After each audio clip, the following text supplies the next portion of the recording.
ಇನ್ನು doctor CN Manjunath Bengaluru ಗ್ರಾಮಾಂತರ ಕ್ಷೇತ್ರದ ಬಿಜೆಪಿ ಅಭ್ಯರ್ಥಿಯಾಗಿ ಕಣಕ್ಕಿಳಿದಿದ್ದಾರೆ. ಇದರ ಬೆನ್ನಿಗೆ ಅವರು ದೆಹಲಿಗೆ ಭೇಟಿ ನೀಡಿದ್ದಾರೆ. ದೆಹಲಿಗೆ ಆಗಮಿಸಿದ್ದಾರೆ ಡಾಕ್ಟರ್ CN ಮಂಜುನಾಥ್. ಬಿಜೆಪಿ ಅಭ್ಯರ್ಥಿಯಾದ ಬಳಿಕ ಮೊದಲ ಬಾರಿ ದೆಹಲಿಗೆ ಭೇಟಿ ನೀಡಿದ್ದಾರೆ. JDSನ ಬಿಜೆಪಿಯ ನಾಯಕರ ಜೊತೆಗೂಡಿ ಅವರು ಇವತ್ತು ದೆಹಲಿಗೆ ಆಗಮಿಸಿದ್ರು. ಇವತ್ತು ಅಮಿತ್ ಶಾ ಅವರನ್ನ ಭೇಟಿಯಾಗೋದಕ್ಕಿದ್ದಾರೆ ಡಾಕ್ಟರ್ CN ಮಂಜುನಾಥ್.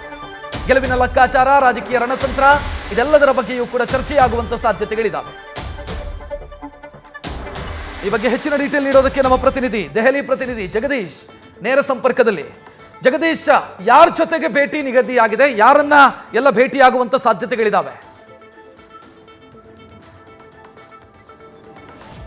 ರಕ್ಷತ್, ಯಾವಾಗ ಬಿಜೆಪಿಯ ಅಧಿಕೃತವಾಗಿ ಕ್ಯಾಂಡಿಡೇಟ್ ಅಂತ ಡಿಸೈಡ್ ಆದ್ಮೇಲೆ ಡಾಕ್ಟರ್ ಮಂಜುನಾಥ್ ಅವರು ಇದೇ ಮೊದಲ ಬಾರಿಗೆ ದೆಹಲಿಗೆ ಬಂದಿದ್ದಾರೆ. ದೆಹಲಿಗೆ ಬಂದು ಇವತ್ತು ಸಂಜೆ 5 ಗಂಟೆ ಸುಮಾರಿಗೆ ಒಂದ್ ಕಡೆಗೆ JP ನಡ್ಡಾ, ಮತ್ತೊಂದು ಕಡೆಗೆ ಅಮಿತ್ ಶಾ ಅವರನ್ನ ಭೇಟಿ ಮಾಡ್ತಾರೆ. ಮೊದಲು 5 ಗಂಟೆಗೆ ಅಮಿತ್ ಶಾ ಅವರನ್ನ ಭೇಟಿ ಮಾಡ್ತಾರೆ. ತದನಂತರ ಸಂಜೆಯ ಮೇಲ್ಪಟ್ಟು JP ನಡ್ಡಾ ಅವರನ್ನು ಸಹಿತ ಭೇಟಿ ಮಾಡ್ತಾರೆ ಅನ್ನುವಂತಹ ವಿಚಾರ. ಅದ್ರ ಜೊತೆಗೆ ಏನಂದ್ರೆ ಸೋಮವಾರ ದಿವಸ ಬೆಂಗಳೂರಿನಲ್ಲೇ ಅವರು ಏನಂದ್ರೆ ಪಕ್ಷ ಸೇರ್ಪಡೆ ಮಾಡ್ಕೊಳ್ಳೋದಕ್ಕೂ ಸಹಿತ ಪ್ಲಾನ್ ಅನ್ನ ಮಾಡ್ಕೊಂಡಿದ್ದಾರೆ. ಅದಕ್ಕೆ ಬೇಕಾಗಿರ್ತಕ್ಕಂತಹ ಕಾಲಾವಕಾಶವನ್ನು ಸಹಿತ ನಿಗದಿ ಮಾಡ್ಕೊಂಡಿದ್ದಾರೆ. ಮಧ್ಯಾಹ್ನ 12ರಿಂದ 12:30 ಒಳಗಾಗಿ ಏನಂದ್ರೆ ಬಿಜೆಪಿ ಸೇರ್ಪಡೆ ಆಗ್ತೀವಿ ಅನ್ನುವಂತಹ ವಿಚಾರ. ಈ ಹಿಂದೆ ಏನಾಗ್ತಿತ್ತು ಅಂದ್ರೆ ದೆಹಲಿಗೆ ಬಂದು ದೆಹಲಿಯ ಬಿಜೆಪಿ ಕಚೇರಿಯಲ್ಲಿ ಮಂಜುನಾಥ್ ಅವರು ಏನಂದ್ರೆ ಬಿಜೆಪಿ ಸೇರ್ಪಡೆ ಆಗ್ತಾರೆ ಅಂತ ಹೇಳಲಾಗ್ತಾ ಇತ್ತು. ಆದ್ರೆ ಅವರೇ ಸ್ವತಃ ಏನಂದ್ರೆ ಮಾತನಾಡುವಂತ ಸಂದರ್ಭದಲ್ಲಿ ಹೇಳಿದ್ದು, ಇಲ್ಲ ದೆಹಲಿಯಲ್ಲಿ ಸೇರ್ಪಡೆ ಆಗುವುದಿಲ್ಲ, ಇವತ್ತು ಕೇವಲ ಮಾತುಕತೆಯನ್ನ ಮಾತ್ರ ಆಡ್ತೀವಿ ಇಬ್ರು ಹೈಕಮಾಂಡ್ ನಾಯಕರ ಜೊತೆಗೆ. ಅದರಲ್ಲೂ ಪ್ರಮುಖವಾಗಿ ಅಮಿತ್ ಶಾ ಅವ್ರ ಜೊತೆ ಮಾತಾಡುವ ಸಂದರ್ಭದಲ್ಲಿ ಅಲ್ಲಿನ ರಾಜಕೀಯ ಲೆಕ್ಕಾಚಾರಗಳ ಬಗ್ಗೆ ಚರ್ಚೆ ಮಾಡಬೇಕಾಗುತ್ತೆ. ಅದರಲ್ಲೂ ಪ್ರಮುಖವಾಗಿ ಬೆಂಗಳೂರು ಗ್ರಾಮಾಂತರ ವಿಚಾರದಲ್ಲಿ ಏನಂದ್ರೆ ಗೆಲುವಿಗಾಗಿ ಯಾವೆಲ್ಲ ರೀತಿಯ ರಣತಂತ್ರಗಳನ್ನ ಮಾಡ್ಕೋಬೇಕು, ಮತ್ತೆ ಸ್ವತಃ ಅಮಿತ್ ಶಾ ಅವರಿಗೂ ಸಹಿತ ಆ ಒಂದು ಬೆಂಗಳೂರು ಗ್ರಾಮಾಂತರ ಕ್ಷೇತ್ರದಲ್ಲಿ ಚುನಾವಣೆಯ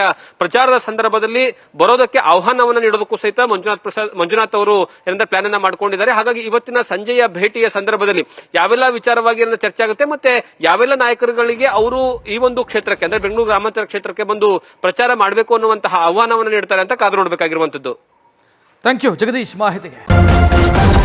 ನ್ಯೂಸ್ ಫಸ್ಟ್ ನಿರ್ಭೀತಿಯಿಂದ ನಿಮ್ಮ ಪರವಾಗಿ.